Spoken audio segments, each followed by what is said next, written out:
অসুস্থতার কারণে আগরতলার একটি বেসরকারি হাসপাতালে চিকিৎসাধীন রয়েছেন তিপ্রামথার সভাপতি বিজয় কুমার রাঙ্খল। তার শারীরিক অবস্থার খোঁজ নিতে বুধবার হাসপাতালে ছুটে গিয়েছেন মুখ্যমন্ত্রী ডক্টর মানিক সাহা। তিপ্রামথা দলের সভাপতি বিজয় কুমার রাঙ্খল শারীরিক অসুস্থতাজনিত কারণে রাজধানীর একটি বেসরকারি হাসপাতালে চিকিৎসাধীন অবস্থায় রয়েছেন বলে সামাজিক মাধ্যমে উল্লেখ করেন মুখ্যমন্ত্রী ডক্টর মানিক সাহা।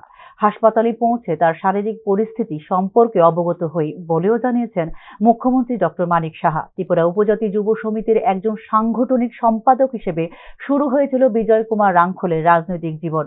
টিইউজিএস এর চরমপন্থী শাখা ত্রিপুরা সেনার নেতা হন তিনি। 1977 সালে গঠিত হয় ত্রিপুরা সেনা বা টিএনভি। 1978 থেকে 1988 সাল পর্যন্ত চরমপন্থী দল টিএনভি কে নেতৃত্ব দিয়েছিলেন বিজয় কুমার রাঙ্খল। 1988 সালে একটি শান্তি চুক্তি স্বাক্ষর করে টিএনভি এবং রাজনৈতিক দলে রূপান্তরিত হয় টিএনভি, যা পরবর্তী সময়ে মিশে যায় আইএনপিটিতে, যা কাজ করে কংগ্রেসের শাখা সংগঠন হিসেবে। পরবর্তী সময়ে প্রদ্যোৎ কিশোর দেববর্মন নেতৃত্বাধীন তিপ্রামথায় যোগদান করেন তিনি।